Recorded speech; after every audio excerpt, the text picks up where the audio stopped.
대답을 해, 있니나? 또 500개 언제 다 할 거냐고! 새벽 3시 떡 작업장에서 시어머니의 고함이 터졌습니다. 만삭의 며느리 윤서는 찹쌀 반죽 앞에서 고개를 숙인 채 아무 말도 하지 못했어요. 임신 9개월 새벽부터 끌려나와 쉬지 않고 떡을 찧었습니다. 물 한 잔 달라는 말에 돌아온 건 시동생이 뒤집어버린 빈 컵이었죠. 아들 넷은 거실 에어컨 아래서 핸드폰을 만지고 있었습니다. 그 누구도 윤서를 사람으로 보지 않았어요. 그런데 한 사람이 있었습니다. 이 집안에서 가장 조용했던 그 사람이 가장 무서운 한마디를 꺼내는 데까지 걸린 시간, 단 5분이었습니다. 과연 그 한마디는 무엇이었을까요? 이야기 시작 전 구독과 좋아요 한 번만 눌러주시고 지금 어디서 듣고 계신지 댓글로 알려주세요. 꼭 답글 남기겠습니다. 오늘의 사연 펼쳐봅니다. 새벽 3시 입동이 지난 담양의 공기는 뼈까지 갈라놓는 칼바람이었습니다. 어두운 도로를 따라 만삭의 여자가 터벅터벅 걸어가고 있었어요. 하윤서 28. 배가 어찌나 불렀는지 오리걸음으로 뒤뚱거리는 모습이 안쓰럽기 짝이 없었죠. 왼손에는 철분제가 든 비닐봉지, 오른손은 볼록한 배 아래를 꼭 받치고 있었습니다. 발끝은 감각을 잃은 지 오래고 낡은 운동화는 진창에 절어 걸음을 뗄 때마다 질퍽질퍽 소리를 냈어요. 뱃속에서 꿈틀 움직임이 느껴지자 윤서가 멈춰섰죠. 하람아, 엄마가 미안해. 이 추운 새벽에 너까지 깨웠지? 통통. 뱃속에서 발길질 한 번이 돌아왔습니다. 마치 괜찮다고, 엄마 힘내라고 말해주는 것 같았어요. 윤서가 억지로 웃어 보였지만 그 미소는 찬바람에 금세 얼어붙었죠. 2시간 전이었습니다. 새벽 1시 시어머니 오금자의 전화 한 통이 이 새벽길의 시작이었어요. 야, 내일 축제떡 500인분이야. 쌀 불리는 것도 안 했잖아. 지금 당장 안 오면 이 집 며느리 아닌 줄 알아. 뚝. 일방적으로 끊긴 전화였죠. 남편 백도연은 서울식품회사 파견 근무 중이었습니다. 담양 시골에서 새벽 1시에 택시가 잡힐 리 없었어요. 버스는 진작 끊겼죠. 결국 윤서는 패딩 하나 걸치고 집을 나섰습니다. 시댁까지 도보 40분. 만삭의 몸으로 걷기엔 아득한 거리였어요. 저 멀리 언덕 위로 백시떡방 100년 전통 간판이 달빛 아래 덜렁덜렁 흔들렸죠. 윤서에게 그곳은 시댁이 아니었습니다. 지옥의 입구였어요. 새벽 3시 반 윤서가 떡집 작업장의 철문을 힘겹게 밀어 열었죠. 삐걱거리는 문틈 사이로 후끈한 습기와 함께 역한 냄새가 코를 찔러왔습니다.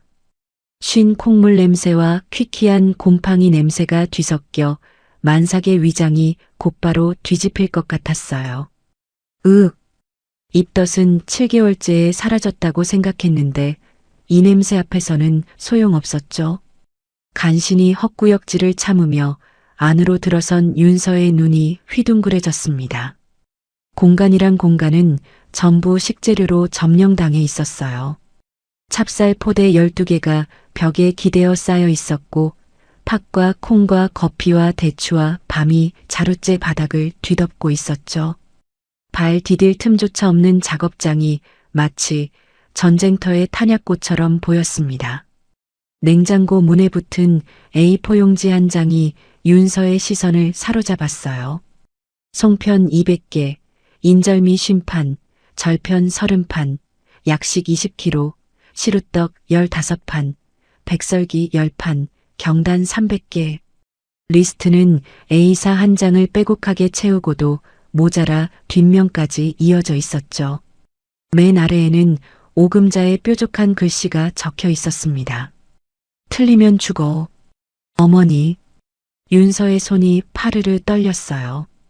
이걸 나 혼자 다 하라고? 500인분이었죠. 이건 마을 축제 납품이 아니라 한 사람을 갈아 넣는 고문이었습니다. 윤서가 앞치마를 찾아 두르려는데 배가 너무 불러 끈이 묶이질 않았어요. 매듭을 겨우 옆구리에 걸치듯 묶고 쌀을 씻으려 하는데 안방문이 벌컥 열렸죠. 시어머니 오금자였습니다. 머리에는 분홍 롤을 덕지덕지 말고 있었고 눈은 개슴츠레하게 반쯤 뜬 채였어요. 잠이 덜 깬 얼굴인데도 입은 이미 칼날처럼 날카로웠죠. 어머, 너 이제 왔어? 해가 중천인데 이제 기어 들어오면 어떡해? 어머님, 지금 새벽 3시 반이에요. 해가 뜨려면 아직 시끄러워. 오금자의 목소리가 작업장을 쩌렁쩌렁 울렸습니다. 공기가 얼어붙는 것 같았어요. 어디서 말대꾸야? 시골 할매가 그렇게 가르치더냐? 늦게 왔으면 죄송합니다 하고 바로 쌀부터 씻을 것이지 주둥이는 왜 놀려? 죄송합니다. 죄송하면 빨리 움직여. 나 아침에 건강 프로 봐야 하니까 시루 소리 크게 내지 말고 조용히 해. 오금자가 돌아서며 마지막 한마디를 꽂았죠. 아, 그리고 쓸데없이 도연이한테 전화 같은 거 하지 마. 남편 일 방해하면 이 집에서 쫓겨나는 수가 있어. 알지? 오금자의 눈이 차갑게 빛났습니다. 그건 협박이었어요. 3년간 윤서의 입을 틀어막아 온 바로 그 협박이었죠. 갈 곳 없는 며느리를 올가매는 보이지 않는 족쇄였습니다. 도연에게서 전화가 올 때마다 윤서는 웃는 목소리를 만들었습니다. 응, 나 괜찮아. 어머니도 잘 챙겨주셔. 끊고 나면 손이 떨렸어요. 말하면 끝이었죠. 이 집에서 쫓겨나면 아이와 갈 곳이 없었으니까요. 시간이 얼마나 지났을까요? 작업장에서는 시루에서 뿜어져 나오는 뜨거운 김이 천장까지 자욱했어요. 윤서의 이마에서 땀이 빗줄기처럼 쏟아졌죠. 쌀을 씻고 콩을 갈고 팥을 삶고 떡판을 치대는 윤서의 팔뚝에는 경련이 일지경이었습니다. 그런데 거실 쪽은 완전히 딴 세상이었어요. 야, 도준아, 저 유튜브 봐라. 배꼽 빠지겠다. 둘째 도영이 소파 한가운데를 혼자 차지하고 드러누워 호들갑을 떨었죠. 내가 형인대를 입에 달고 사는 허세남답게 제일 좋은 자리는 항상 자기 몫이었습니다. 아, 시끄러워, 형. 나 차트 보는 중이야. 제발. 막내 도식이 스마트폰에서 눈을 떼지 못한 채 짜증을 냈어요. 초조한 손가락이 화면을 쉴 새 없이 긁어대고 있었죠. 주식 차트에 목숨을 건 남자의 불안한 습관이었습니다. 야, 막내, 냉장고에서 콜라 좀 꺼내와. 셋째 도훈이 에어컨 바람을 맞으며 명령했어요. 미신과 전통을 입에 달고 다니면서 정작 본인은 손가락 하나 까딱 안 하는 위선자였죠. 넷째 도준이 킬킬거리며 냉장고로 갔습니다. 콜라를 꺼내다 말고 작업장 쪽을 슬쩍 보더니 의미심장한 웃음을 지었어요. 장난이라는 포장지로 가장 잔인한 짓을 하는 게 도준의 특기였죠. 작업장에서는 만삭의 며느리가 홀로 500인분의 떡과 사투를 벌이고 있는데 벽 하나 너머에서는 성인 남자 넷이 에어컨 바람을 맞으며 꿈쩍도 않고 있었습니다. 목이 타들어갈 것 같았어요. 윤서가 정수기 쪽으로 발을 옮겼죠. 종이컵 하나를 집어들고 물을 받으려는 찰나 소파에서 벌떡 일어난 셋째 도훈이 성큼성큼 다가왔습니다. 형수, 지금 뭐해요? 물 좀 마시려고요. 목이 너무 말라서. 아, 참나. 도훈이 피식 비웃었어요. 형수 진짜 몰라요? 떡 찌기 전에 만드는 사람이 물 마시면 떡이 설익는 거. 100년 전통인데 이런 기본도 모르니까 시골 출신이라는 소리 듣는 거예요. 도련님, 그래도 임산부가 물을 안 마시면 아부정 탄다니까요. 진짜 우리 집안 100년 내력을 형수가 망칠 셈이에요? 도우는 전통을 방패 삼아 사람을 짓밟는데 천부적인 재능이 있었죠. 도훈이 윤서 손에 종이컵을 낚아챘습니다. 그리고는 싱크대에 확 뒤집어 쏟아버렸어요. 찰랑. 물이 배수구로 빨려 들어가는 소리가 윤서의 심장을 후벼 팠죠. 냄새나게 서 있지 말고 빨리 가서 떡이나 치세요. 도훈은 코웃음을 날리며 소파로 돌아가 드러누웠습니다. 윤서는 텅 빈 싱크대를 멍하니 바라봤어요. 손이 덜덜 떨렸죠. 분노였습니다. 서러움이었어요. 하지만 윤서는 아무 말도 하지 못한 채 다시 시루 앞으로 돌아갔죠. 뱃속에서 하람이 또 한 번 발길질을 했습니다. 마치 엄마를 위로하듯이요. 다시 시루 앞에 선 윤서였어요. 찹쌀 반죽을 치대는데 덩어리가 너무 커서 만삭의 배가 조리대에 부딪혔죠. 그래도 이를 악물고 양손에 힘을 줬습니다. 쿵, 쿵, 쿵. 찹쌀을 내리칠 때마다 허리에서 전기가 오는 듯한 통증이 등줄기를 타고 올라왔어요. 그때 시루 뚜껑이 들썩거리더니 뜨거운 증기가 확 터져 올랐죠. 아! 윤서의 오른팔에 펄펄 끓는 증기가 쏟아졌습니다. 피부가 순식간에 벌겋게 부풀어 올랐어요.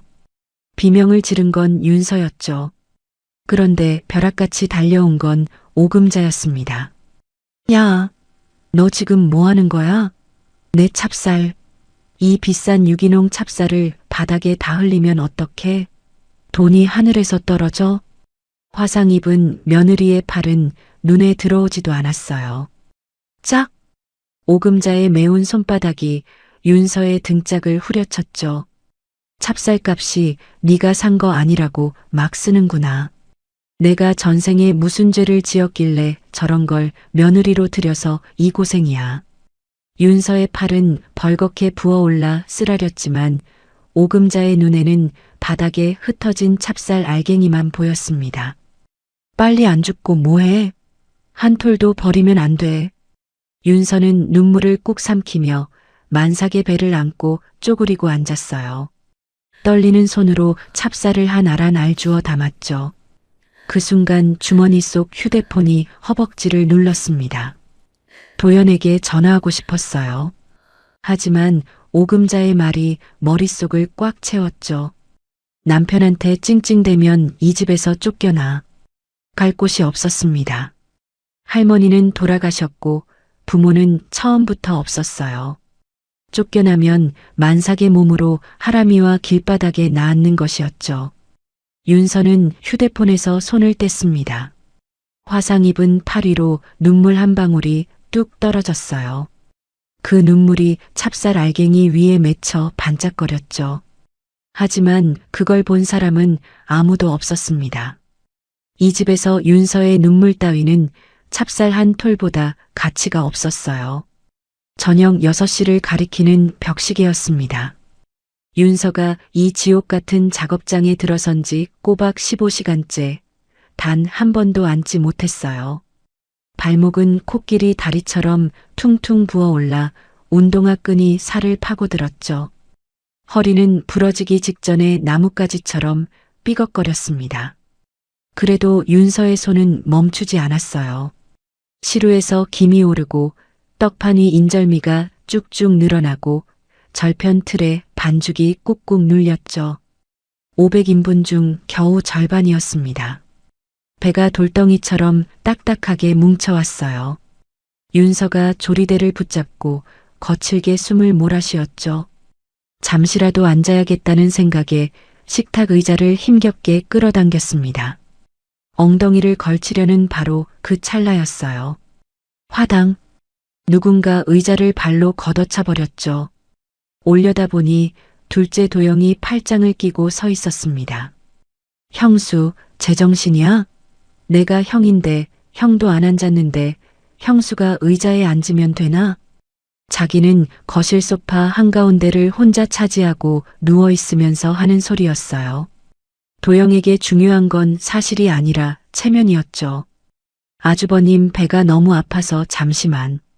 어른들 다 거실에 계신데 며느리가 의자에 개념을 밥 말아 드셨나 봐. 서서 해. 서서. 바닥에 넘어진 윤서의 입에서 고통스러운 신음이 흘러나왔습니다. 겨우 일어난 윤서의 눈앞이 노랗게 변했어요. 안 돼. 하람이. 도연 씨한테 전화해야 해. 오금자의 협박이 떠올랐지만 더 이상 참을 수가 없었죠. 윤서가 주머니에서 휴대폰을 꺼냈습니다. 손이 너무 떨려서 화면을 제대로 누를 수가 없었어요. 여보, 제발 받아. 그때 뒤에서 불쑥 손이 나타나 휴대폰을 낚아챘죠. 넷째 도준이었습니다. 킬킬거리는 얼굴이 장난치는 아이 같았지만 그 눈빛은 차갑기 짝이 없었어요. 형수 뭐해요? 형한테 이르려고요? 돌려줘요. 제발. 아기가 이상하단 말이에요. 아, 형수 진짜 재밌다. 매일 이러니까 놀리고 싶은 거 아시죠? 형수 표정이 지금 너무 웃겨요. 도준이 웃으며 항상 웃으며 휴대폰을 펄펄 끓는 콩물 솥을 향해 높이 들어 올렸죠. 안 돼. 퐁. 휴대폰이 뜨거운 콩물 속으로 빨려 들어갔습니다.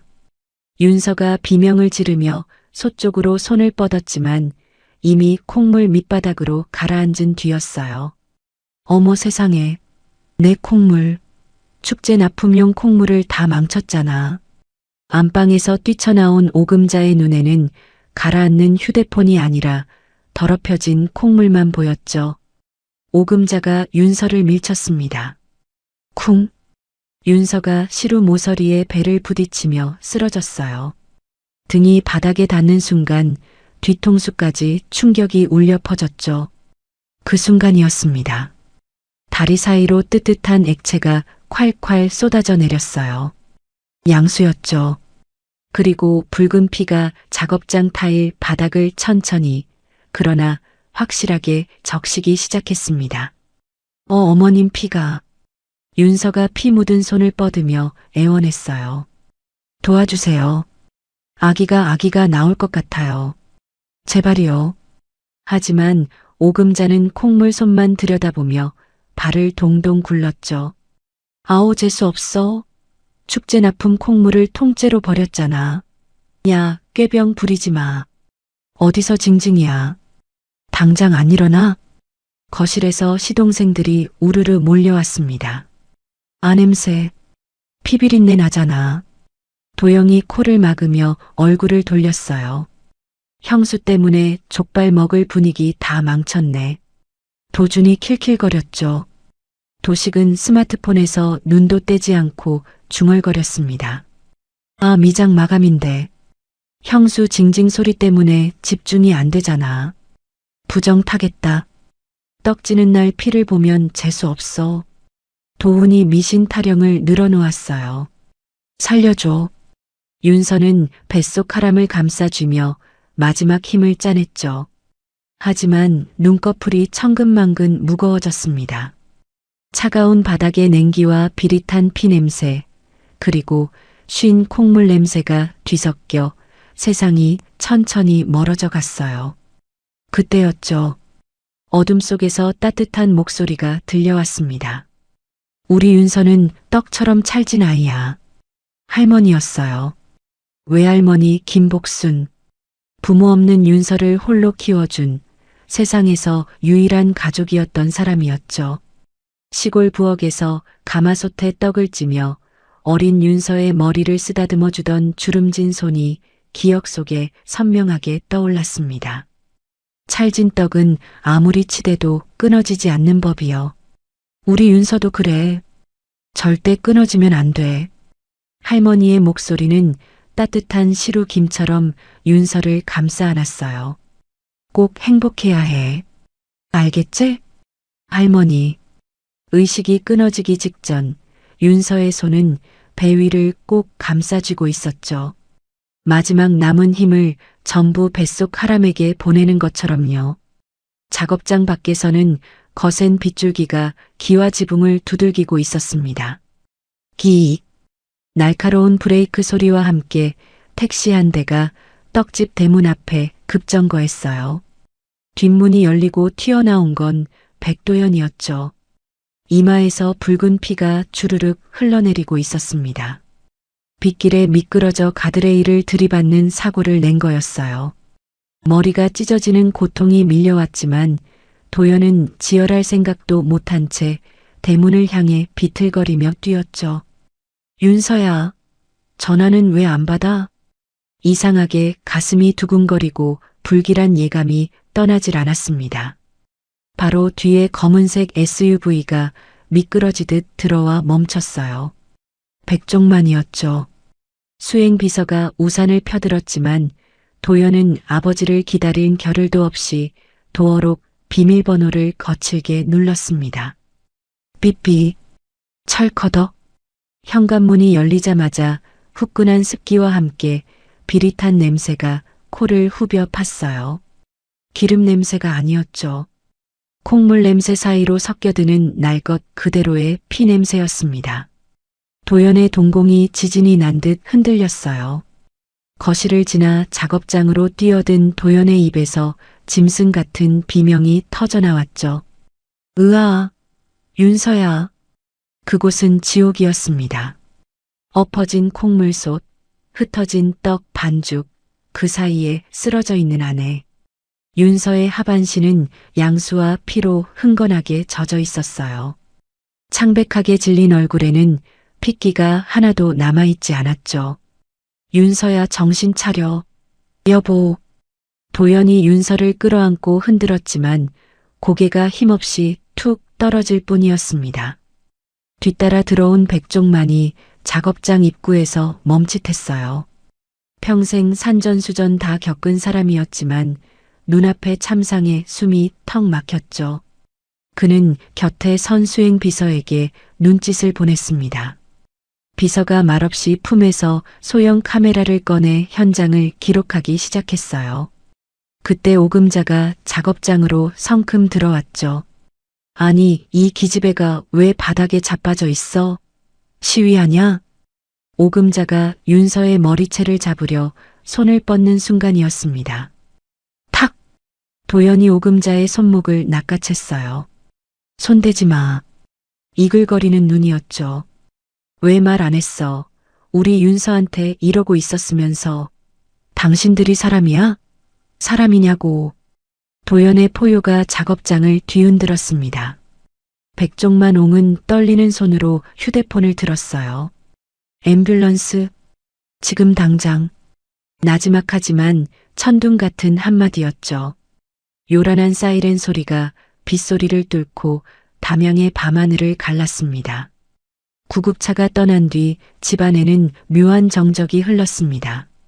하지만 그 정적은 불과 30분도 가지 못했어요. 작업장 바닥에는 아직도 비릿한 핏자국이 타일 위에 선명한데 거실 테이블 위에는 김이 모락모락 나는 족발과 양념치킨이 한가득 펼쳐져 있었죠. 윤서가 피를 흘리며 쓰러지기 직전까지 만들었던 인절미와 절편도 그 옆에 아무렇게나 쌓여 있었습니다. 아유, 피냄새 때문에 입맛 다 떨어지겠네. 얘들아, 창문 좀 열어라. 오금자가 코를 찡그리며 족발 한 점을 집어 입에 넣었어요. 며느리가 자, 피를 건배. 쏟으며 실려간 지 30분밖에 안 됐는데 그 입에서는 치킨도 먹어봐, 맛있어. 족발 뜯는 치킨 바삭하네, 쩝쩝 최고야. 소리가 나고 소주 한잔 더 있었죠. 할까? 어머니 더 드세요. 야, 술 가져와.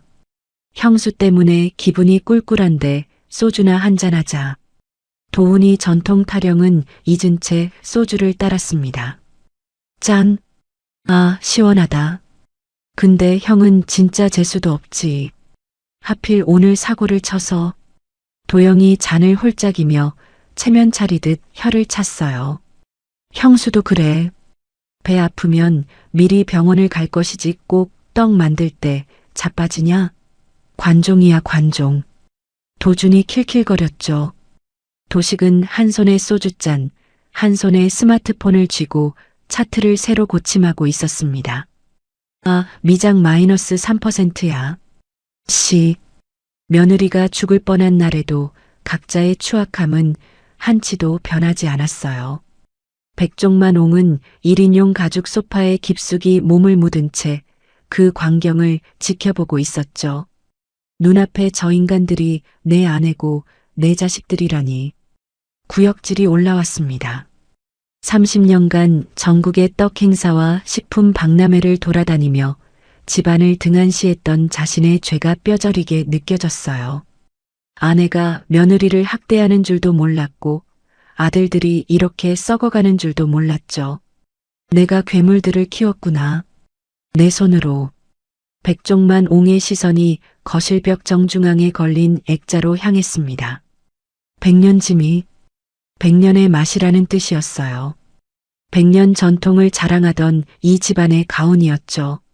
아버지가 그 아버지의 아버지가 대대로 물려온 네 글자였습니다.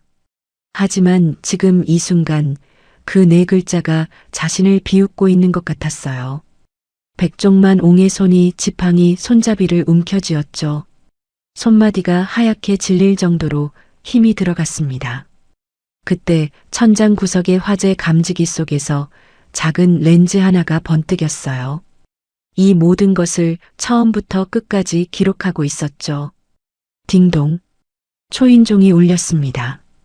누구야? 배달 또 시켰어? 도준이 킬킬거리며 소리쳤어요. 현관문이 열리고 말끔한 정장 차림의 중년 남자와 덩치 큰 경호원 2명이 집 안으로 성큼성큼 들어섰죠.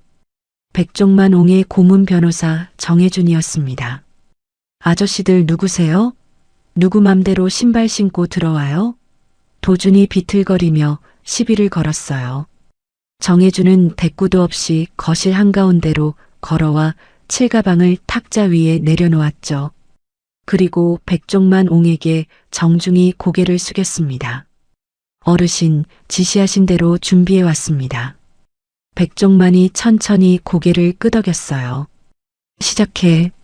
정혜준이 노트북을 꺼내 대형 TV와 연결했죠. 경호원들이 익숙한 솜씨로 커튼을 치고 조명을 껐습니다. 뭐야? 왜 불을 꺼? 당신들 뭐야? 오금자가 족발을 뜯다 말고 소리를 질렀어요. TV 화면이 켜졌죠. 야, 너 지금 뭐 하는 거야?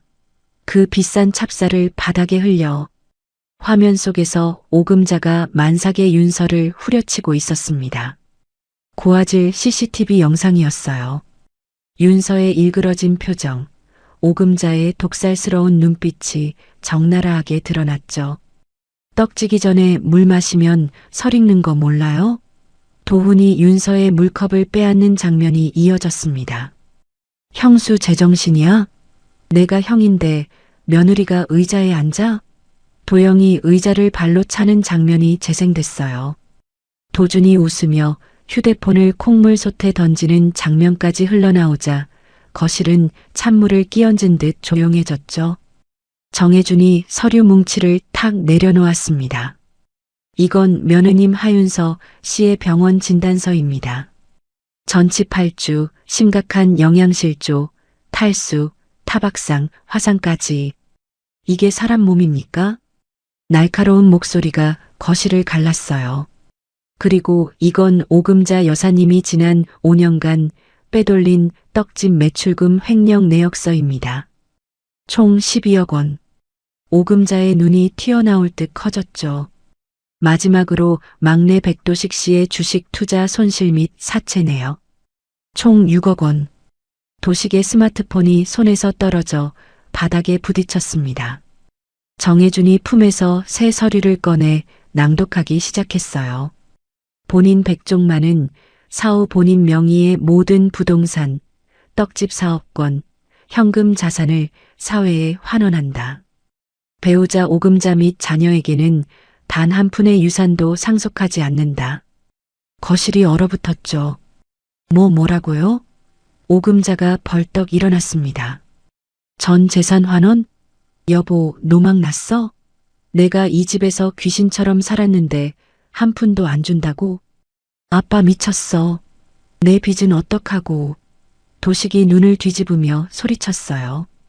그러더니 갑자기 주방 쪽으로 뛰어가 벽에 걸린 낫을 집어들었죠. 유원장 찢어. 당장 찢으란 말이야. 도식이 낫을 휘두르며 백종만 옹 쪽으로 돌진했습니다. 경호원의 움직임이 더 빨랐어요. 한 명이 도식의 손목을 걷어차 낫을 떨어뜨리고 그대로 팔을 꺾어 바닥에 제압해버렸죠. 으악! 내 팔! 백종만옹은 테이블 위에 지갑들을 집어들었습니다. 품에서 가위를 꺼내 법인카드와 신용카드를 하나하나 싹둑싹둑 잘라냈어요. 잘린 카드 조각들이 족발 기름 위로 우수수 떨어졌죠. 내 돈으로 흥청망청 쓰던 시절은 끝났다. 백종만이 지팡이를 들어 벽에 백년짐이 액자를 있는 힘껏 후려쳤습니다. 와장창 유리가 산산조각 나며 바닥으로 떨어졌어요. 그는 족발과 떡이 뒤섞여 난장판이 된 테이블 앞으로 다가갔죠. 조상님 죄송합니다. 제가 자식 농사를 망쳤습니다. 썩은 살은 도려내야죠. 백종만옹의 두 손이 테이블 모서리를 움켜쥐었습니다. 으아, 뒤집어졌어요. 족발 뼈와 치킨 조각과 윤서가 목숨 걸고 만든 떡이 뒤범벅이 되어 바닥에 쏟아졌죠. 나가. 낮지만 묵직한 한마디였습니다. 경호원들이 오금자와 아들들을 짐짝처럼 현관으로 끌고 갔어요. 안 나가. 내가 이 집 안주인인데 어딜. 오금자가 소파 다리를 붙잡고 버텼죠.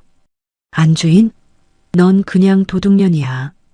경호원이 오금자의 손을 강제로 떼어냈습니다. 철퍼덕. 쿵. 대문 밖 아스팔트 바닥에 5명이 내동댕이 쳐졌어요. 빗줄기가 그들의 명품 옷을 적시고 머리카락을 눌러붙게 만들었죠. 쾅. 위익. 철커덕. 문이 잠기는 소리가 사형 선고처럼 울렸습니다. 오금자가 대문을 두드리며 울부짖었지만 문은 미동도 하지 않았어요. 빗물과 진흙 속에서 뒹구는 5명의 모습 위로 백시떡방 100년 전통 간판이 어둠 속에서 흔들리고 있었죠. 눈부신 빛이 하얀 커튼 사이로 쏟아져 들어왔습니다. 소독 냄새 대신 은은한 라일락 향기가 코끝을 간지럽혔어요. 윤서가 천천히 눈을 떴죠. 지옥 같았던 콩물 냄새도 오금자의 비명도 온데간데 없었습니다. 천장에는 병원 특유의 하얀 형광등이 부드럽게 빛나고 있었어요. 윤서야, 정신이 들어? 옆에서 쪽잠을 자던 도연이 벌떡 일어나 윤서의 손을 잡았죠.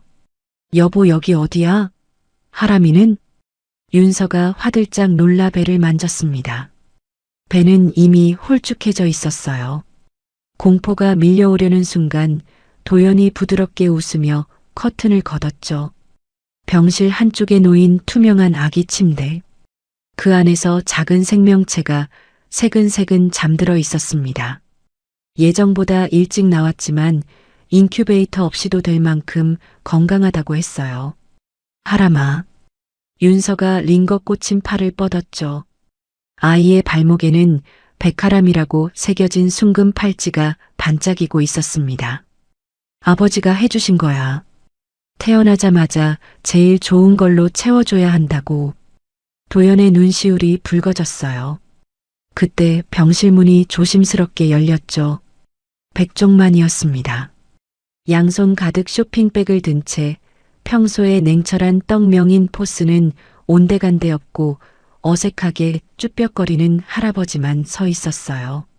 아가 일어났느냐? 윤서가 몸을 일으키려 하자 백종만이 황급히 달려왔죠. 됐다. 누워있어라. 어딜 일어나려고. 백종만옹은 침대 옆 의자에 털썩 앉더니 윤서의 손을 조심스럽게 두 손으로 감싸쥐었습니다. 떡을 치던 투박하고 거친 손이 가늘게 떨리고 있었어요. 미안하다. 정말 미안하다 아가.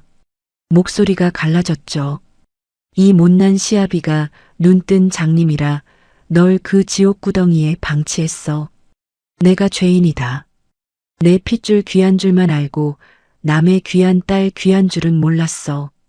용서해다오. 백종만 옹의 눈에서 굵은 눈물이 뚝뚝 떨어져 윤서의 손등을 적셨습니다. 윤서의 코끝이 찡해졌어요.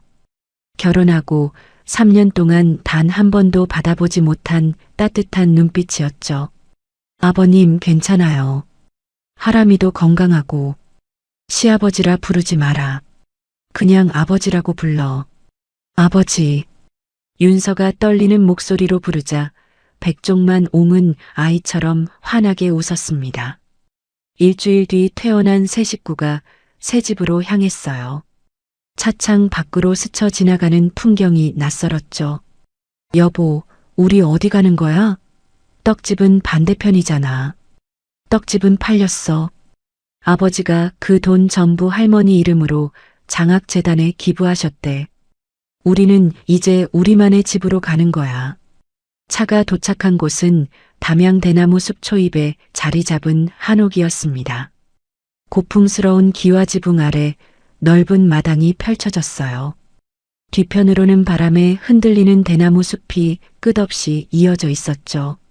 마당 한쪽에는 장독대가 가지런히 놓여 있었고 처마 끝에 달린 풍경이 딸랑딸랑 맑은 소리를 내고 있었습니다. 여기가 우리 집이라고? 윤서의 눈이 휘둥그레졌어요. 도연이 서류 봉투를 건넸죠. 안에는 전통 발효식품 브랜드 사업계획서와 투자금 통장이 들어 있었습니다. 아버지가 내 사업에 투자해 주셨어. 이제 아버지 그늘이 아니라 내 능력으로 당당하게 서보라고. 나 진짜 잘할 거야, 윤서. 도연의 눈이 단단하게 빛났어요. 너랑 하람이 내가 반드시 지킨다. 새 한옥에서의 첫 아침이었죠. 백종만이 매일 아침 출근 도장을 찍기 시작했습니다. 이유식을 만들겠다며 주방을 난장판으로 만들었어요. 당근을 너무 크게 썰었나? 윤서야, 이거 좀. 그때 스토브 위 냄비 뚜껑이 들썩거리며 쉬익 증기가 올라왔죠. 그 소리에 윤서의 몸이 돌처럼 굳었습니다. 쉬익. 시루 소리였어요. 그날 밤 작업장에서 팔을 덮친 뜨거운 증기, 오금자의 매운 등짝, 차가운 바닥에 번져가는 피. 시루 김 사이로 오금자의 얼굴이 겹쳐 보였죠. 윤서야? 윤서야. 도연이 달려왔을 때 윤서는 주방 구석에 웅크린 채 온몸을 파르르 떨고 있었습니다. 눈동자에 초점이 풀려 있었어요. 그곳에 있으면서 그곳에 있지 않은 사람의 눈이었죠. 도연이 윤서를 조심스럽게 끌어안았습니다. 그리고 처음으로 무너졌어요. 미안해, 왜 말 안 했어. 3년 동안 혼자 당하고 있었으면서 내가 옆에 있었으면 이런 일 없었을 텐데. 나는 남편 자격도 없어. 도연의 목소리가 갈라졌죠. 백종만이 묵묵히 다가와 냄비불을 껐습니다. 그리고 두 사람의 어깨를 한 손씩 잡았어요. 아무 말 없이 세 사람 사이에 긴 침묵이 흘렀죠. 하지만 그 침묵은 차갑지 않았습니다. 서로의 상처를 있는 그대로 인정하는 치유의 첫 번째 침묵이었어요. 며칠이 지나 윤서의 상태가 조금씩 나아지기 시작했죠. 어느 날 저녁 마당에서 바비큐 파티를 열었습니다. 지글지글 고기 익는 소리와 풀벌레 소리가 어우러져 평화 그 자체였어요. 백종만이 와인잔을 흔들며 진지한 표정으로 입을 열었죠. 윤서야, 네가 대학원 가고 싶다고 했었지? 가거라. 육아는 내가 돕고 도우미도 쓰면 돼. 그리고 품에서 서류 봉투를 하나 더 꺼냈습니다. 이건 담양 한옥 카페 건물 등기 권리증이다. 내 명의로 돌려놨어. 아버님, 이건 너무 과해요. 못 받아요. 윤서가 손을 저으며 거절하자 백종만이 짐짓 엄한 표정을 지었어요. 받아라. 이건 뇌물이다. 나중에 이 늙은이 힘없어지면 며느리가 안 구박하도록 미리 주는 보험료야. 윤서와 도연이 동시에 웃음을 터뜨렸죠. 네 사람이 잔을 부딪혔습니다. 짤랑. 맑은 소리가 담양의 밤하늘로 퍼져나갔어요. CH 45.5 거울 속의 멍. 같은 시각 읍내 여인숙 화장실. 서예린이 거울 앞에서 블라우스 단추를 풀었습니다. 쇄골 아래로 시퍼런 멍이 손바닥만 하게 번져 있었어요. 어젯밤 도영이 소주병을 던졌죠. 형수님은 맞으면서도 아이를 지켰는데 예리는 세면대를 두 손으로 잡았습니다. 손등에도 담뱃불 자국이 3개 있었어요. 결혼 2년 한 번도 밖에 말한 적이 없었죠. 거울 속 자기 얼굴이 윤서와 겹쳤습니다. 배가 불러오던 그 사람도 이 멍과 똑같은 색이었을 거라고 생각했어요. 예리는 휴대폰을 꺼냈습니다. 연락처에 형수님은 없었죠. 하지만 백종만 옹의 번호는 남아 있었습니다. 손가락이 떨렸어요. 통화 버튼을 누르기까지 12초가 걸렸습니다. 아버님, 저 예린이에요. 드릴 말씀이 있어요. 그게 시작이었죠. 웃음소리가 잦아들고 하람이 곤히 잠든 밤이었죠. 달빛이 대나무 숲 사이로 쏟아지는 고요한 풍경이었습니다. 하지만 그 평화가 영원할 거라고 믿는 건 너무 순진한 생각이었어요. 한옥 담장 너머 어두운 골목길에 시동이 꺼진 검은색 승합차 한 대가 몇 시간째 주차되어 있었죠. 짙은 선팅 너머로 누군가의 붉게 충혈된 눈동자가 2층 창문을 노려보고 있었습니다. 행복해? 아주 깨가 쏟아지지. 쉰 목소리의 남자가 핸들을 톡톡 두드리며 중얼거렸어요. 조수석에는 날카롭게 간 낫 한 자루가 번뜩이고 있었죠. 기다려. 내 돈 다 받아낼 거니까. 남자의 시선이 2층 아기방 창문에 멈췄습니다. 하람이 이름 예쁘네. 몸값이 꽤 나가겠어. 어둠 속에서 남자의 입꼬리가 기괴하게 찢어졌어요. 행복의 절정 뒤로 가장 끔찍한 그림자가 서서히, 아주 서서히 다가오고 있었죠. 하람이 첫 돌을 맞이할 무렵 계절은 다시 겨울로 접어들고 있었습니다. 담양 한옥은 보일러 온기로 따스했지만 서울 변두리의 한 낡은 여인숙은 냉골 그 자체였어요. 아, 추워. 보일러 좀 틀어봐. 얼어 죽겠네. 오금자가 이불을 뒤집어 쓰고 소리를 질렀죠. 곰팡이 핀 벽지, 바퀴벌레가 기어다니는 장판. 5평 남짓한 방에서 오금자와 내 아들이 짐짝처럼 엉겨붙어 지내고 있었습니다. 엄마 돈 없어? 라면 살 돈도 없잖아. 도영이 컵라면 하나를 붙잡고 투덜거렸어요.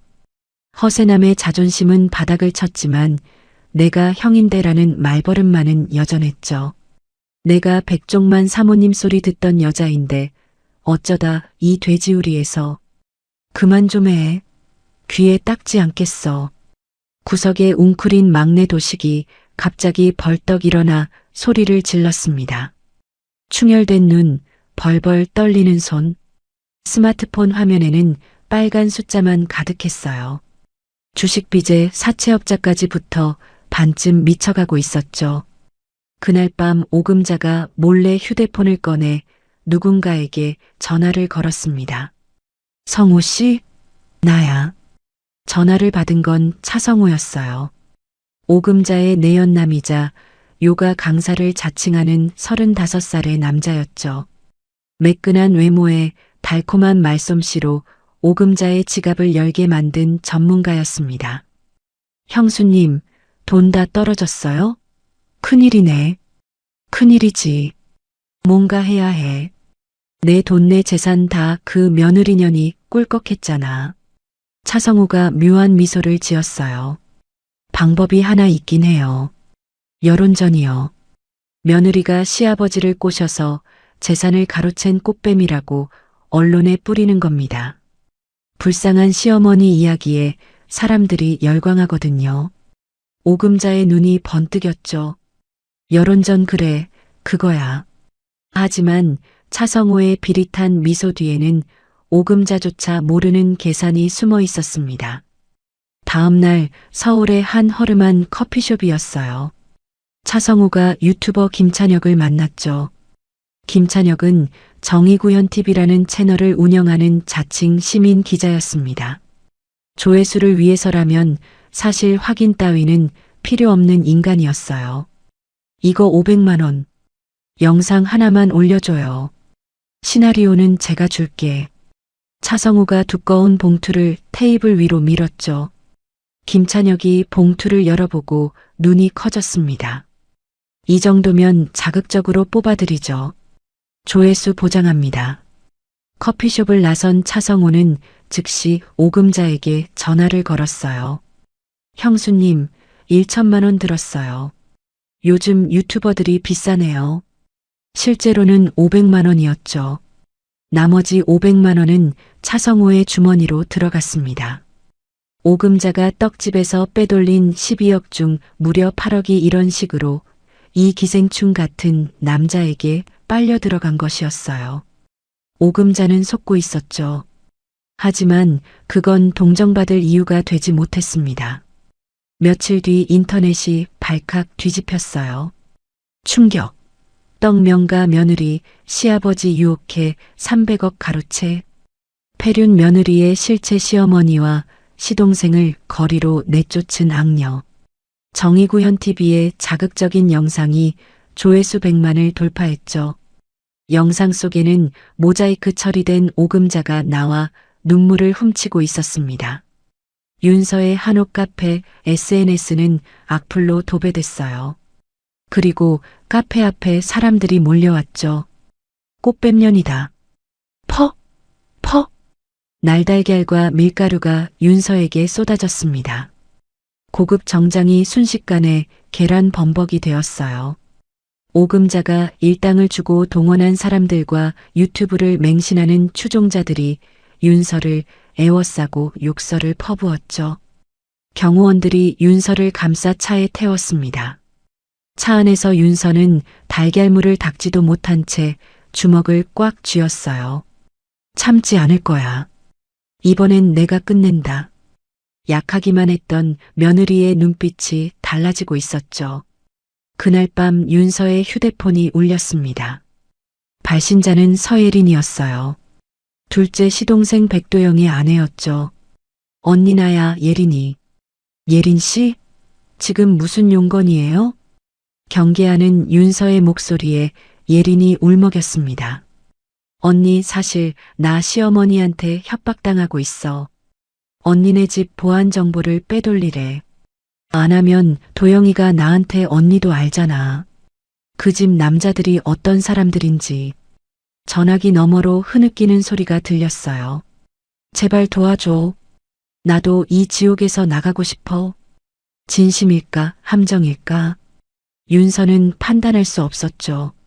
하지만 같은 지옥을 겪어본 사람만이 낼 수 있는 목소리라는 건 본능적으로 느꼈습니다. 알았어. 만나자. 대신 혼자 와.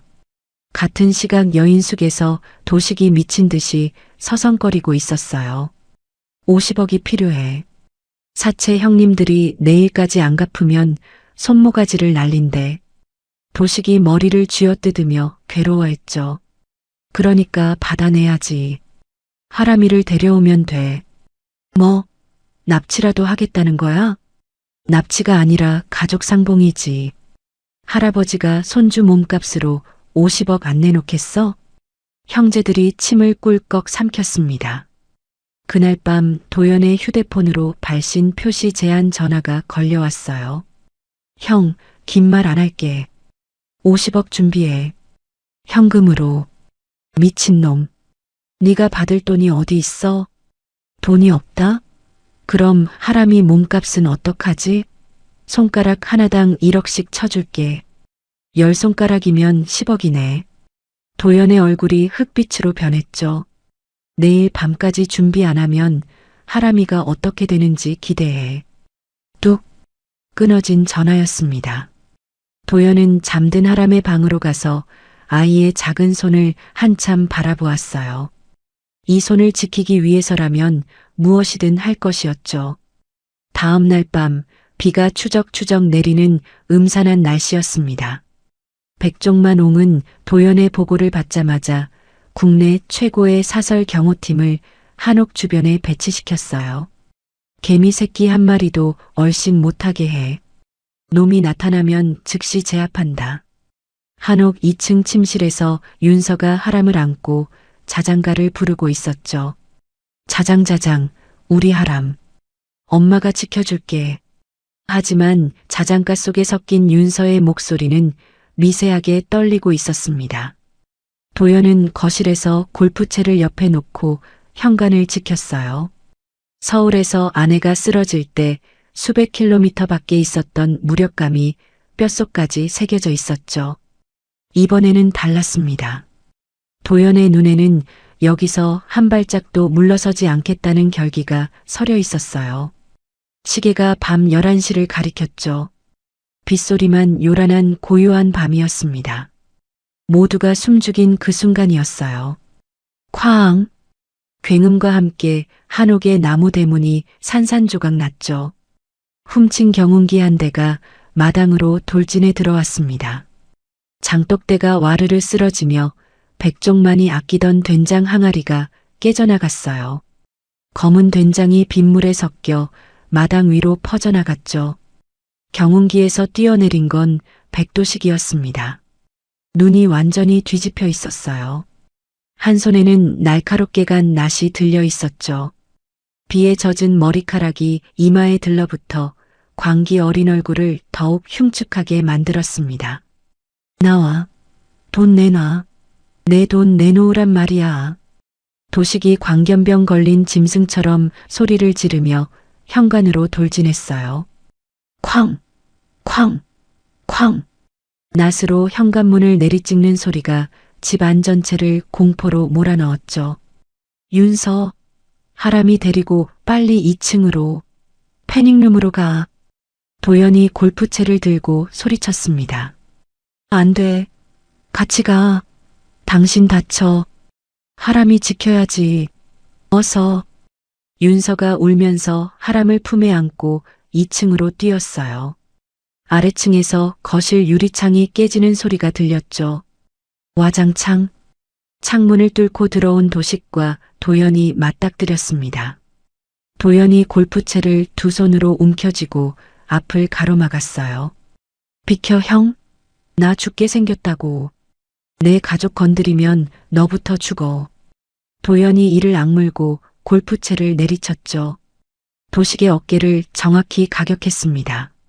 하지만 약에 취한 듯한 도식은 고통도 못 느끼는지 다시 달려들었어요. 낫자루가 도연의 옆구리를 가격했죠. 도연이 무릎을 꿇었습니다. 하지만 쓰러지면서도 도식의 발목을 두 팔로 붙잡았어요. 여기서 못 지나간다.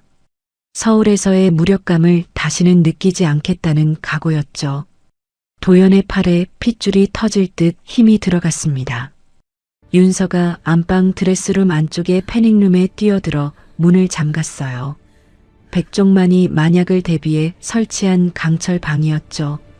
하람이 엄마의 공포를 느꼈는지 의앙 울음을 터뜨렸습니다.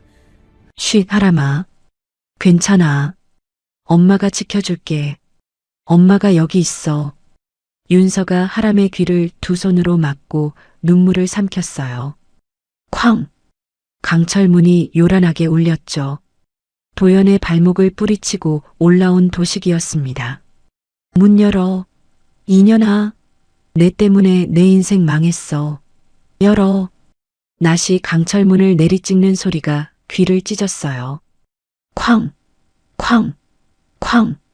윤서는 하람을 가슴에 꼭 품고 이를 악물었죠. 할머니의 목소리가 다시 머릿속을 스쳤습니다. 찰진 떡은 아무리 치대도 끊어지지 않는 법이요. 끊어지지 않을 거야. 절대로. 그때였어요. 위익, 위익.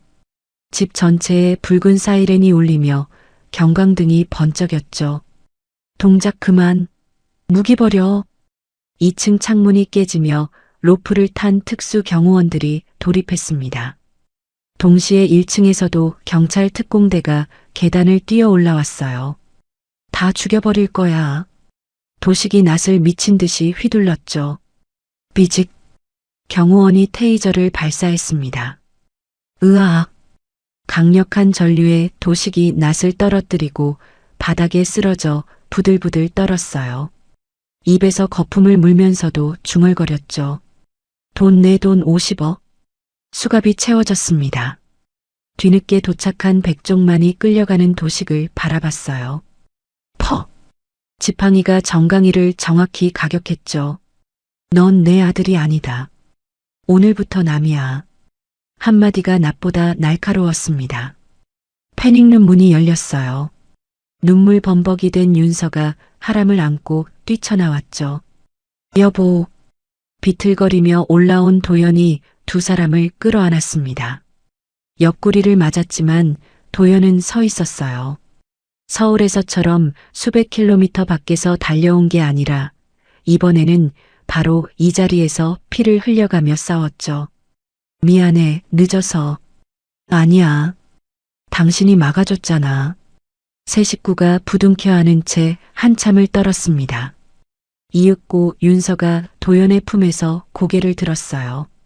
눈물로 범벅인 얼굴이었지만 눈빛은 완전히 달랐죠. 더 이상 막기만 하고 참기만 하고 고개 숙이기만 했던 그 윤서가 아니었습니다. 오금자. 윤서가 나직이 이름을 불렀어요. 이번엔 내가 끝낸다. 약한 며느리는 죽었죠. 내 아이를 지키기 위해서라면 악마와도 싸울 준비가 된 전사의 눈빛이 깨진 창문 너머로 비치는 달빛 아래에서 타올랐습니다. 사건 이틀 뒤 아침이었습니다. 윤서가 드레스룸 거울 앞에 섰어요. 검은 정장을 차려입고 떨리는 손으로 립스틱을 바르고 있었죠. 립스틱 끝이 입술 밖으로 삐져나왔습니다. 거울 속 자신의 얼굴을 보며 윤서가 한숨을 쉬었어요. 손이 안 돼. 뒤에서 도연이 다가와 윤서의 어깨를 감싸 안았죠. 떨려? 응. 수백 명의 카메라 앞에 서야 한다고 생각하니까 다리에 힘이 안 들어가. 당연하지. 하지만 당신은 혼자가 아니야. 내가 있고 아버지가 있고 정 변호사가 있어. 도연이 화장솜을 집어 삐져나온 립스틱을 부드럽게 닦아주었습니다. 거실에서 백종만이 지팡이를 짚고 기다리고 있었어요. 준비됐느냐? 네, 아버지. 가자. 끝장을 보자. 백종만 옹의 눈빛이 서리발처럼 차가웠죠. 세 사람이 현관을 나서자 검은 세단 세대가 나란히 대기하고 있었습니다. 서울 시내 대형 호텔 볼룸이었어요. 수백 명의 기자가 몰려들어 카메라 플래시가 번개처럼 터지고 있었죠. 하윤서 씨, 시아버지를 유혹했다는 게 사실입니까? 300억 재산을 가로채려고 시댁 식구를 내쫓았다면서요? 기자들이 정의구현 TV의 가짜 뉴스를 앵무새처럼 되뇌었습니다. 윤서가 마이크 앞에 섰어요. 양옆에 도연과 백종만이 든든하게 호위하고 있었죠. 여러분, 윤서의 목소리는 떨렸지만 또렷했습니다. 저는 오늘 진실을 밝히러 왔습니다. 질문은 받지 않겠습니다. 이 영상 하나로 모든 답을 대신합니다. 윤서의 신호에 따라 대형 스크린이 켜졌어요. 작업장 CCTV 영상이 재생되기 시작했죠. 야, 너 지금 뭐 하는 거야? 그 비싼 찹쌀을 바닥에 흘려. 화면 속에서 오금자가 만삭의 윤서를 후려치고 있었습니다. 떡지기 전에 물 마시면 설 익는 거 몰라요? 도훈이 윤서의 물컵을 빼앗는 장면이 이어졌어요. 형수 제정신이야? 내가 형인데 며느리가 의자에 앉아? 도영이 의자를 발로 차 윤서를 넘어뜨리는 장면이 나왔죠. 도준이 킬킬거리며 휴대폰을 콩물솥에 던지는 장면, 그리고 오금자가 윤서를 밀쳐 시루에 부딪히게 하는 장면까지 연이어 공개되었습니다. 기자들 사이에서 탄식과 분노가 터져나왔어요. 저게 사람이야? 임산부한테 저럴 수가 있어? 하지만 충격은 거기서 끝이 아니었죠. 하람이 손가락 하나당 1억씩 쳐줄게. 도식의 협박 전화 녹취록과 경운기 돌진 장면이 공개되자 볼륨 전체가 숨을 죽였습니다. 꽃뱀 며느리라는 루머가 산산조각 나는 순간이었어요. 그때 볼륨 뒷문이 열렸죠. 서예린이었습니다. 수백 명의 시선이 일제히 쏠렸어요. 예린은 창백한 얼굴이었지만 발걸음만큼은 단단했죠. 증인석에 선 예린이 마이크를 잡았습니다. 저는 둘째 며느리 서예린입니다. 볼륨이 웅성거렸어요. 시어머니 오금자 씨는 저를 협박해서 윤서 언니 집의 보안 정보를 빼돌리게 했습니다. 거부하면 남편 도영이가 저를 때렸습니다. 예린의 목소리가 떨렸지만 멈추지 않았죠. 하지만 더 이상 못 참겠습니다. 시어머니의 횡령 경로, 내연남 차성호에게 돈이 어떻게 흘러갔는지, 유튜버 김찬혁에게 돈 주고 가짜 제보한 내역까지 전부 여기 있습니다. 예린이 USB 하나를 정해준 변호사에게 건넸어요. 장내가 발칵 뒤집혔죠. 차성우가 커피숍에서 김찬혁에게 건넨 돈 봉투의 전후 사정이 고스란히 담겨 있었습니다. 오금자의 거미줄이 통째로 들려나가는 순간이었어요. 백종만이 천천히 마이크 앞에 섰죠. 내 며느리 하윤서는 이 집안의 유일한 사람이었습니다.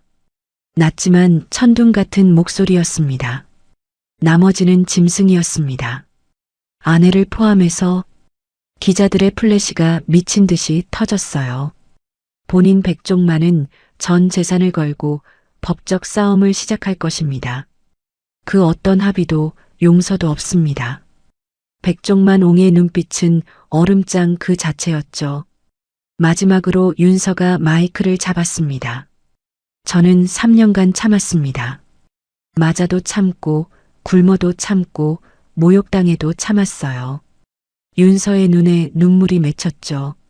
하지만 내 아이를 건드린 순간 참는 건 끝났습니다.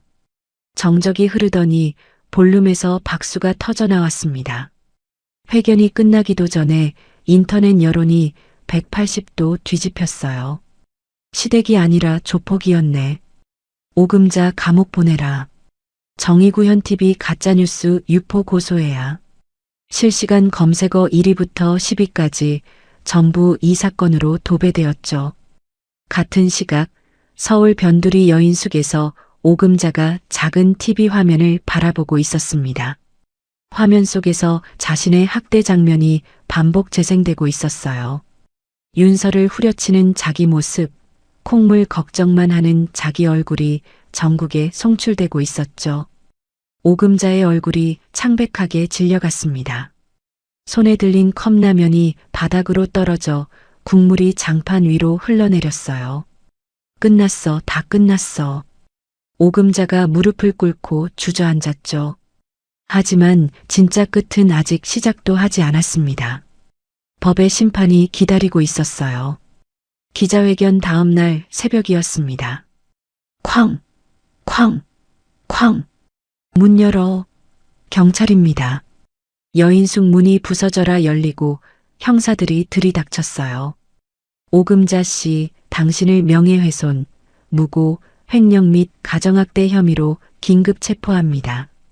백도영, 백도훈, 백도준 씨도 특수협박 및 방조 혐의로 체포합니다. 형사들이 수갑을 채우자 오금자가 발버둥을 쳤죠. 이거 내가 뭘 잘못했어. 다 며느리년이 꾸민 거야. 억울해. 아들들도 줄줄이 엮였습니다. 엄마 때문에 이게 뭐야. 도영이 체면 따위는 잊고 악을 썼어요. 부정 타서 이 꼴이 난 거야. 도훈이 미신 타령을 늘어놓았죠. 나는 진짜 관계없는데. 도준이 이번에는 웃지 못했습니다. 경찰차 안에서도 서로를 탓하며 멱살잡이를 벌이는 추한 모습이 취재진 카메라에 고스란히 담겼어요. 몇 달 뒤 법정이었죠. 윤서가 증인석에 앉아 피고인석의 오금자와 시동생들을 똑바로 바라보았습니다. 수의를 입고 초췌해진 그들은 윤서의 눈을 피하며 고개를 숙이고 있었어요. 증인은 피해 사실을 진술해 주십시오. 윤서가 담담하게 입을 열었죠. 저는 결혼 후 3년간 시어머니에게 남편한테 말하면 쫓겨난다는 협박을 받았습니다. 새벽마다 떡집에 불려가 혼자 작업했고 임신 9개월에 15시간 연속으로 서서 떡 500인분을 만들었습니다. 물 한 잔 마시는 것도 허락받지 못했습니다. 법정이 숨을 죽였어요. 그날 저는 시어머니에게 밀쳐져 시루 모서리에 배를 부딪히고 쓰러졌습니다. 양수가 터지고 피를 흘렸지만 그 누구도 119에 전화하지 않았습니다. 대신 TV 볼륨을 높이고 족발을 시켰습니다. 방청석에서 흐느끼는 소리가 들렸죠. 이에 있습니다. 저건 사고였어요. 제가 언제 밀쳤어요. 오금자가 소리쳤습니다. 피고인은 조용히 하십시오. CCTV 영상에 명백히 기록되어 있습니다. 판사의 일갈에 오금자가 입을 다물었어요. 재판 과정에서 예상치 못한 진실이 추가로 드러났죠. 차성호가 단순한 요가 강사가 아니라 전문 결혼 사기꾼이었던 것이었습니다. 경찰 수사 결과 차성호는 과거에도 부유한 중년 여성 3명에게 접근해 총 15억을 뜯어낸 전과가 있었어요.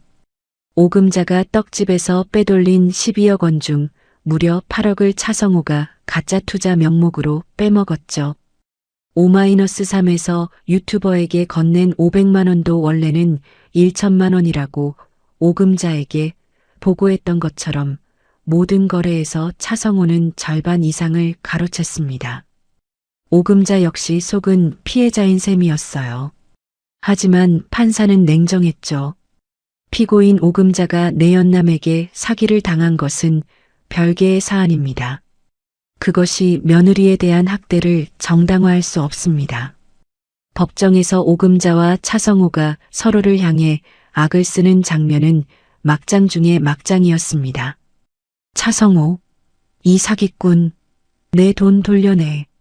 할머니가 먼저 꼬신 거잖아요. 모텔 CCTV 다 있어요. 방청석에서 실소가 터져 나왔어요. 판결문이 읽혔죠. 피고인 오금자는 며느리에 대한 지속적 학대, 허위 사실, 유포, 횡령 등 죄질이 극히 불량하다. 징역 5년을 선고한다. 탕. 피고인 백도식은 조카 납치 미수 흉기를 이용한 특수주거침입 및 살인미수 등 죄질이 극히 불량하다. 징역 12년을 선고한다. 탕. 피고인 백도영, 백도훈, 백도주는 각각 징역 3년, 2년, 1년 6개월을 선고한다. 탕. 법정이 아수라장이 되었습니다. 형 때문에 다 망했잖아. 도영이 체면 따윈 집어던지고 소리를 질렀어요. 부정 탔다니까? 떡지는 날 피 봐서 이렇게 된 거야. 도훈이 끝까지 미신 타령이었죠. 아, 나 진짜 억울해. 장난이었다니까? 도준이 처음으로 웃지 않았습니다. 법정 경위들에게 끌려나가면서도 서로에게 욕설을 퍼부었어요. 피고인석이 비워질 때까지 추한 멱살잡이가 이어졌죠.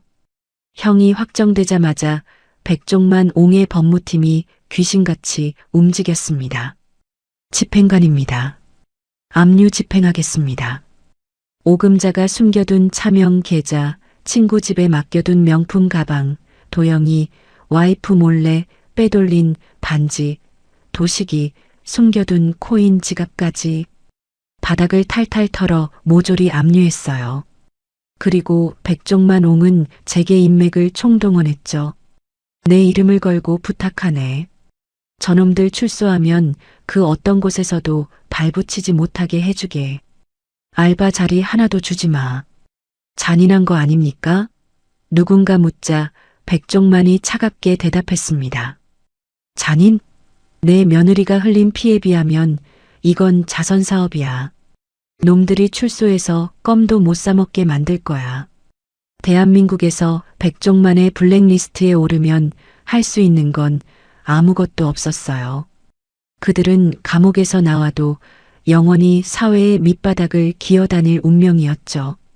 법원 정문이었습니다. 시민들이 박수를 치며 윤서에게 응원을 보냈어요. 힘내세요. 정의는 승리합니다. 윤서와 도연, 백종만이 나란히 법원 계단을 내려왔죠. 기자들의 플래시 세례가 이제는 축복의 불빛처럼 느껴졌습니다. 그 반대편 법원 뒤편 주차장에서는 수감 호송차가 출발하고 있었어요. 호송차의 좁은 창문 너머로 수갑찬 오금자의 얼굴이 스쳐 지나갔죠. 같은 하늘 아래 정반대의 운명이었습니다. 윤서가 법원 계단 위에서 하늘을 올려다봤어요. 구름 사이로 햇살 한 줄기가 비쳐 내리고 있었죠. 지옥 같았던 겨울이 끝나가고 있었습니다. 5년 후 봄이었습니다. 담양 한옥 카페는 전국 전통 맛집 1위로 선정되어 있었어요. 주말이면 서울에서 KTX 타고 내려오는 손님들로 대나무 숲길까지 줄이 늘어섰죠. 처마 끝에 풍경이 딸랑딸랑 울릴 때마다 손님들이 휴대폰을 꺼내 사진을 찍었습니다. 윤서의 발효식품 브랜드 복수는 외할머니의 이름을 딴 것이었어요. 된장, 간장, 고추장 세트가 일본과 미국으로 수출되며 연매출 50억을 돌파했죠. 한옥 카페 2층 사무실에서 윤서가 화상회의를 하고 있었습니다. 미국 바이어 측에서 물량을 2배로 늘려달라고 합니다. 공장 라인 증설 스케줄부터 확인하고 내일 보고해 주세요. 5년 전 떡집 작업장에서 찹쌀 알갱이를 줍던 여자가 맞나 싶을 정도로 당당한 CEO의 모습이었어요. 하지만 윤서의 사무실 책상 위에는 작은 액자 하나가 놓여 있었죠. 할머니 김복순과 어린 윤서가 함께 찍은 빛바랜 사진이었습니다. 같은 날 오후 전국 어린이 요리대회 시상식장이었어요. 영광의 대상 수상자를 호명하겠습니다. 만점을 기록한 백하람 어린이. 우레와 같은 박수가 터져나왔죠. 단상 위로 똘망똘망하게 생긴 6살 하람이가 올라갔습니다. 맨 앞줄 귀빈석에서 백종만이 벌떡 일어나 손을 흔들었어요. 하람아, 할아버지 여기 있다. 예전에 날카롭던 떡명이는 간데없고 손주 바보 할아버지만 서 있었죠. 옆에서는 윤서와 도연이 손을 꼭 잡은 채 눈시울을 붉히고 있었습니다. 하람이가 마이크 앞에 서서 또랑또랑한 목소리로 말했어요. 세상에서 제일 사랑하는 엄마 아빠 그리고 매일 저랑 떡 만들어주시는 할아버지에게 이 상을 바칩니다. 사랑해요. 백종만이 참지 못하고 주름진 볼을 타고 흐르는 눈물을 훔쳤죠. 뱃속에서부터 그 모진 고생을 하고 태어난 아이가 이렇게 보란듯이 건강하게 자라주었습니다. 같은 시각 정반대의 풍경이 펼쳐지고 있었어요. 담양 시외버스터미널 근처 무료 급식소에서 백도영과 백도훈이 식판을 들고 줄 맨 끝에 서 있었죠. 누더기 점퍼에 꼬질꼬질한 때가 낀 얼굴이었습니다. 야 형, 깍두기 국물 남겨. 밥 말아먹게. 도훈이 투덜거렸어요. 네가 가서 더 달라고 해. 내가 형인데 쪽팔리게 그런 걸 해야겠냐? 도영은 여전했죠. 깍두기 한 조각을 두고 형제가 멱살을 잡고 뒹굴었습니다. 한편 도주는 편의점 야간 알바 중 유통기한 지난 삼각김밥을 몰래 먹다 걸려 해고된 뒤 길바닥에 나앉아 있었어요. 한때 웃으면서 남을 괴롭히던 그 입꼬리는 더 이상 올라가지 않았죠. 백종만 옹의 블랙리스트에 올라 편의점 알바조차 구할 수 없는 그들이었습니다. 한때 100년 전통 떡집의 아들로 떵떵거렸던 자들의 말로였어요. 쪽방촌 단칸방이었죠. 한낮인데도 빛 한 줌 들어오지 않는 곰팡이 핀 방에 오금자가 누워 있었습니다. 수감 중에 치매가 시작되었고 출소 후에는 자식들에게마저 버림받아 이곳에 방치된 것이었어요. 밥밥 좀. 오금자가 앙상하게 마른 손으로 허공을 휘저었죠. 방 안에는 먹다 남은 찬밥 덩어리와 쉰 김치뿐이었습니다. 방구석 고물 TV에서 뉴스가 흘러나왔어요.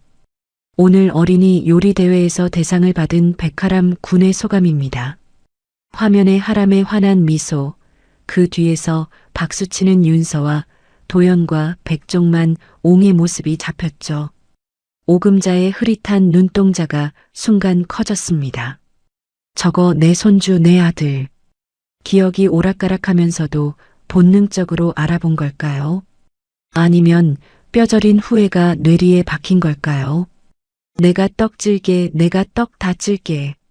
5년 전 제사날 며느리에게 시켰던 바로 그 말을 중얼거리며 오금자가 TV를 향해 손을 뻗었어요.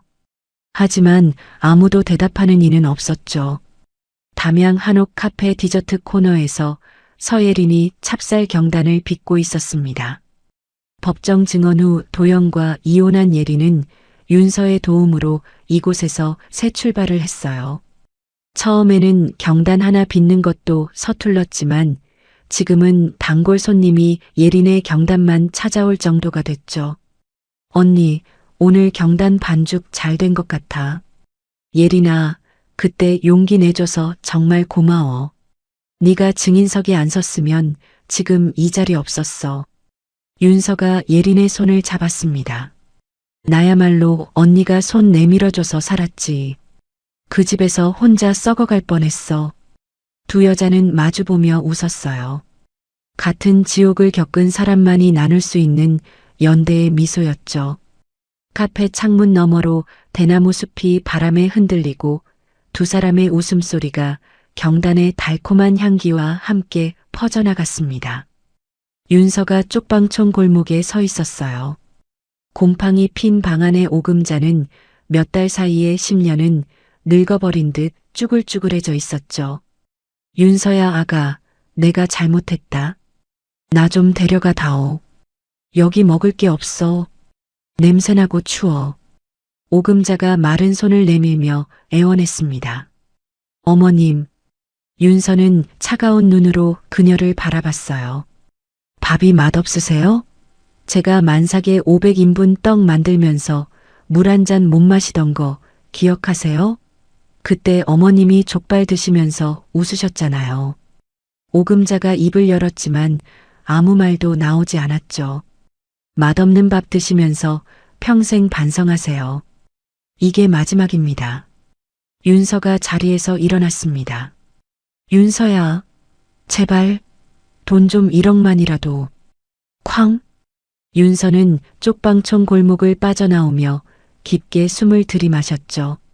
밖에서 도영과 백종만이 기다리고 있었습니다. 끝났어? 네, 끝났어요. 윤서가 미소 지었어요. 담양 대나무 숲에 벚꽃이 피었습니다. 바람이 불 때마다 분홍 꽃잎이 눈처럼 흩날리고 대나무 잎 사이로 쏟아지는 햇살이 금가루를 뿌린 것 같았어요. 네 사람이 나란히 걸어가고 있었죠. 맨 앞에서 하람이가 꽃잎을 잡겠다고 깡충깡충 뛰었습니다. 백종만이 하람을 목마 태우고 느릿느릿 걸어갔어요. 할아버지, 수염 따가워요. 하, 녀석. 이게 간지러운 거지 따가운 게 아니야. 그 뒤에서 윤서와 도연이 나란히 손을 잡고 걸었죠. 바람에 실려온 꽃잎 한 장이 윤서의 어깨 위에 내려앉았습니다. 5년 전에는 찹쌀 알갱이가 내려앉던 바로 그 어깨였어요. 뭐 생각해? 도연이 물었죠. 그냥 꽃이 예뻐서. 윤서가 미소 지었습니다. 세상이 이렇게 달라질 수도 있구나. 그 단순한 사실이 가슴 한쪽을 따뜻하게 적셨어요. 한옥 카페 주방이었죠. 윤서와 백종만이 나란히 서서 떡을 만들고 있었습니다. 백종만이 찹쌀 반죽을 치대며 슬쩍 윤서의 솜씨를 훔쳐봤어요. 야, 너 떡 치는 솜씨가 나보다 낫다. 에이, 아버님이 가르쳐 주셨잖아요. 내가 언제? 넌 원래부터 손재주가 있었어. 떡 명인의 눈은 정확하거든. 백종만이 껄껄 웃었죠. 같은 찹쌀, 같은 시루, 같은 떡이었습니다. 하지만 5년 전의 작업장과 지금의 주방은 완전히 다른 세계였어요. 그때는 공포와 땀과 눈물의 냄새였다면 지금은 웃음과 밀가루 장난과 사랑의 냄새가 가득했죠. 아버지, 한 판 더 찔까요? 하람이 놀이방 친구들 줄 것도 만들어야죠. 그래. 우리 하람이 친구들은 많이 만들어야 해. 넉넉하겠죠. 나란히 시루를 올리는 두 사람의 뒷모습이 창문 너머로 들어오는 햇살 속에서 따스하게 빛났습니다. 담양 외곽의 작은 공동묘지였어요. 윤서가 정갈한 차림으로 묘비 앞에 무릎을 꿇었죠. 김복순, 윤서를 키워준 외할머니의 이름이 새겨진 비석이었습니다. 윤서는 보자기를 풀어 떡 한 접시를 묘비 앞에 올렸어요. 직접 만든 찹쌀떡이었죠. 할머니, 윤서가 떨리는 목소리로 말했습니다. 나 행복해. 할머니가 말한 것처럼 떡처럼 찰진 사람이 됐어. 바람이 불었어요. 벚꽃잎이 묘비 위로 살랑살랑 내려앉았죠. 마치 할머니가 고개를 끄덕이는 것처럼. 찰진 떡은 아무리 치대도 끊어지지 않는 법이요. 할머니의 목소리가 바람결에 실려온 것 같았습니다. 안 끊어졌어, 할머니. 약속 지켰어. 윤서는 묘비를 쓰다듬으며 미소 지었어요. 눈물 한 방울이 떡 위에 떨어졌죠.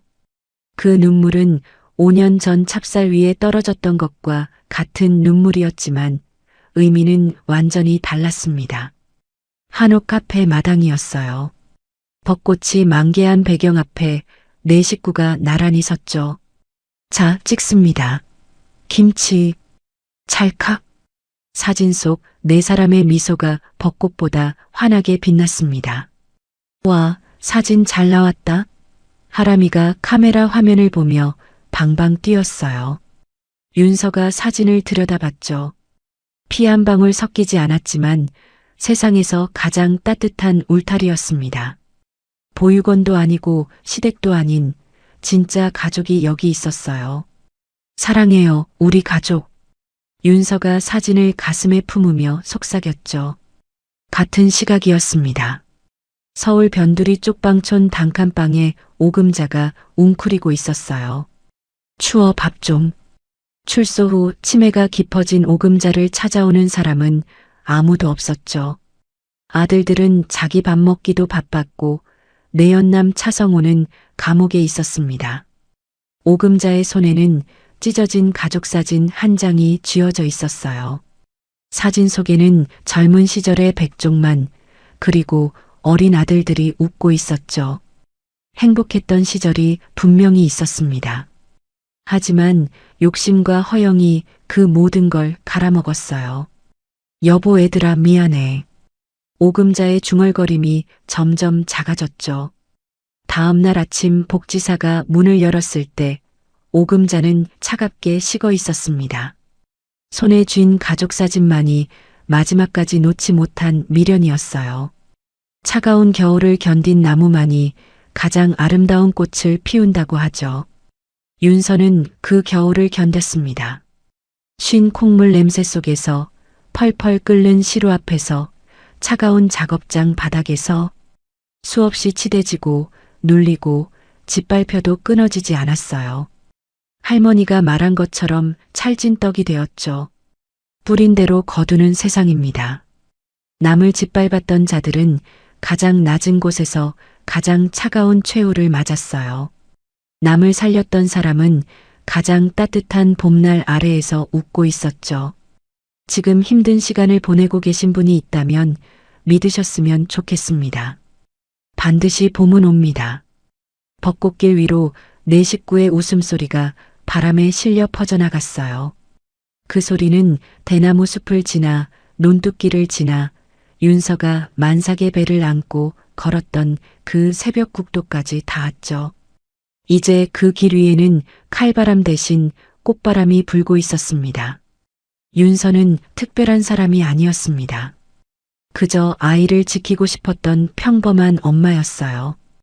새벽마다 떡을 찌우면서도 등짝에 손자국이 남으면서도 그 사람은 단 한 번도 아이에게 미안하다는 말 대신 괜찮아, 엄마가 있어다고 속삭였죠. 가끔 우리는 참는 게 미덕이라고 배웁니다. 가족이니까 견뎌야 한다고, 시간이 지나면 나아질 거라고요. 하지만 이 이야기가 말해주는 건 하나입니다. 참는 것과 무너지는 것은 다르다는 거예요. 내가 부서지면서까지 지켜야 할 관계는 이 세상에 없습니다. 누군가의 며느리이기 전에, 누군가의 아내이기 전에 나는 나였습니다. 그걸 잊지 않았던 윤서가 결국 봄을 만났듯이 지금 힘든 시간을 보내고 계신 분들도 반드시 자신만의 봄을 만나시길 바랍니다. 꺾이지 않으면 반드시 피어납니다. 여기까지 들어주신 것만으로도 정말 감사해요.